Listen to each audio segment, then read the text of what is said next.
जब तुम्हारे जीवन में इतनी चुनौतियां ऑलरेडी मौजूद हैं, तुम एक नई चुनौती खरीद रहे हो। कौन सी? Unrest in American colonies. तीन बड़ी चुनौतियां तुम्हारे सामने पहले हैं। औद्योगिक क्रांति चल रही है, कॉलोनियल वॉर औपनिवेशिक युद्ध चल रहा है फ्रांस के साथ, विश्व व्यापार में प्रतिस्पर्धा चल रही है। ये सब चुनौतियां तुम्हारे सामने हैं, तुमने एक क्रिएट कर दी। तुम में से भी बहुत लोग करते हो, पता नहीं, शायद अनजाने में करते होगे, लेकिन करते हो। तुम बस एक साल के लिए सब कुछ कट ऑफ कर दो। एक साल, तुम्हारा एक साल लेगी ये। और जो जो चीज क्लास में पढ़ाई जाए उसको दोबारा पढ़ना ना हो, रिवाइज करना हो। हाँ, तुमने जब डायग्राम देखा तो पूरी कहानी रिकॉल हो गई, ये स्थिति आ जाए। और वो तभी आएगी जब तुम घर पर जाकर होमवर्क करोगे, कम से कम 3 घंटा। तो तुम एक साल इसको दे दो, एक साल, जो कि कोई बहुत बड़ी चीज नहीं है, तो तुम्हारा अगला 70 साल संभाल लेगी। थोड़ा सा सीरियस हो जाओ। बाकी तुम्हें कैसे एंटरटेन करना है खुद को, कैसे अपने आप को खुश रखना है, उसके रास्ते तुम इजाद कर लो खुद, और ध्यान करो। यही वाला जो मैंने तुमको बताया, कुछ नहीं करना है। 20 मिनट के लिए तुम अपने मोबाइल पे ऑन कर लो फ्लाइट मोड लगा के, और तुम्हें बस सांस संगीत, सांस संगीत। जब तुम्हारा मन बाहर भागे, उसको संगीत की तरफ ले जाओ, उसको सुनो। फिर वहां से भाग के फिर अंदर आएगा, ऐसे दौड़ चलती रहेगी, अंदर बाहर अंदर बाहर। और फिर क्या होगा कि जितने टाइम वो तुम्हारे सांस पे आएगा, तो तुमको फील होगी 1 महीने बाद, यार कुछ तो अंदर डेवलपमेंट हो रहा है। बहुत रिलैक्स मिलेगा तुमको, बहुत शांति मिलेगी। सुबह शाम 20-20 मिनट बहुत है। तो 3 चुनौती तो पहले से थी, 1 2 3, एक इन्होंने खड़ी कर ली। अब ब्रिटिश पार्लियामेंट ने कहा हम इतनी नई खुराफात नहीं झेल सकते, इतनी हिम्मत हमारे पास नहीं है, और फिर ग्रीनविल को इस्तीफा देना पड़ा इस मुद्दे पे, कि हमारी हिम्मत नहीं है कि हम कोई नई मुसीबत मोल ले लें, और ग्रीनविल को इस्तीफा देना पड़ा। तो जब ग्रीनविल ने इस्तीफा दिया तो नया प्राइम मिनिस्टर आया। कौन? रॉकिंघम। उसने कहा अमेरिका के लोगों से कि अच्छा, स्टैंप ड्यूटी तुम लोग को नहीं चाहिए, उससे परेशान हो, खत्म। रॉकिंघम डिक्लेरेशन, स्टैंप ड्यूटी खत्म। लेकिन लिखो, यही लिखना है एरो बनाकर इसी के नीचे। Greenville paid the price for creating unrest in America, as his government came down on this issue. The new Prime Minister Rockingham, considering stamp duty as the main cause of irritation for Americans, abolished it. But then his finance minister Townshend said that although we have abolished stamp duty, Britain still has the right to impose tax on American colonies.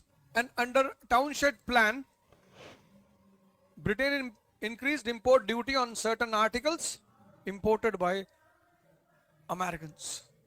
Example, tea, glass, paper, etc. Greenville's policy: direct tax on America. Townshend plan, indirect tax. Greenville, direct tax. Stamp duty, sugar duty, direct. Townshend plan, indirect. Import duty बढ़ा दी। ये बात समझ में आई ना? हाँ? America के लोगों ने ब्रिटेन से कहा कि बाबूजी, अंग्रेजी समझते हो? ब्रिटेन वालों ने कहा बिल्कुल समझते हैं। बोले भाई जब अंग्रेजी समझते हो तो हम जो बात कह रहे हैं वो काहे नहीं समझ रहे हो? हम कहाँ मना कर रहे हैं कि तुम्हारा अधिकार नहीं है टैक्स लगाने का, हम तो कह रहे हैं लगाओ, लगाओ और हमसे टैक्स लो। पर जब तुम अपने अधिकार की बात कर रहे हो तो हमारे अधिकार का भी तो सम्मान करो। तुम ही तो कहते हो जेंटलमैन्स रेजोल्यूशन, तो साबित करो कि तुम लोग जेंटलमैन हो। हम कहां टैक्स देने से मना कर रहे हैं? लो टैक्स। पर अगर तुम हमसे टैक्स ले रहे हो तो जैसा तुम कहते हो, हम थोड़ी कह रहे हैं, तुम ही कहते हो। Gentleman's resolution, tax paying section will be given representation in British parliament, ये तुम ही कह रहे हो। तो हमको, हमसे पैसा लो और हमको ब्रिटिश पार्लियामेंट में रिप्रेजेंटेशन दो। इस प्लान के विरोध में पहली बार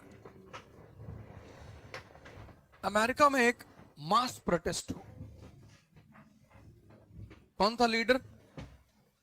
सैमुअल एडम्स। पहली बार सैमुअल एडम्स के नेतृत्व में बॉस्टन की सड़क पर क्या हुआ? मास प्रोटेस्ट। पैराग्राफ चेंज करके लिखो, Americans protesting the plan came out on the streets under the leadership of Samuel Adams. यहां ब्रिटेन ने बदतमीजी की, जैसे जलियांवाला बाग मैसेकर, वो वैसाखी के लिए इकट्ठा हुए थे लोग, उसमें औरतें थी, बच्चे थे, बूढ़े थे। जनरल डायर को उनसे बोलना चाहिए था कि तुमको हम 4 घंटे का समय देते हैं, तुम हटो यहां से। अगर तब कोई नहीं हटता तब वो एक्शन ले सकता था। तब भी मारना सोल्यूशन थोड़ी है। कभी कभी तुम कोशिश करते हो किसी को डराने की, लेकिन वो इतना अंदर से परेशान होता है कि वो डरता नहीं। गलत किया ब्रिटेन ने, नहीं मारना चाहिए। शक्ति सेवा के लिए है, इसलिए रामचंद्र जी भगवान है, कहीं भी मिसयूज नहीं करते। भगवान का मतलब यही है, जो शक्ति का सदुपयोग करना जाने, और शैतान मतलब जो शक्ति को मिसयूज करना जाने। इनको नहीं मारना था, मार दिया इन्होंने। इन्होंने सोचा डरा देंगे, पर जो आदमी परेशान होता है ना, उसको तुम नहीं डरा पाओगे। वो कहता ठीक है, तुम हमारे साथ बदतमीजी करोगे, लो अब। और यहीं पर रिफ्ट टर्न इनटू, लिख लो, Britain committed the blunder of using force against the masses, leading to Boston Massacre of 1770. This ruptured the relations between American colonies and Britain, turning the rift into struggle. दो शब्द clear हो गया ना? ऐसे होता है subject के विषय, जो चैप्टर होते हैं वो कुछ सिखाने के लिए पढ़ाए जाते हैं। हर चैप्टर, चाहे वो इकोनॉमी का हो, चाहे पॉलिटी का हो, चाहे हिस्ट्री का हो, वो तुमको कुछ सिखा रहा है। देखो, दो बात तुम सीख गए, पहला तनाव और दूसरा संघर्ष।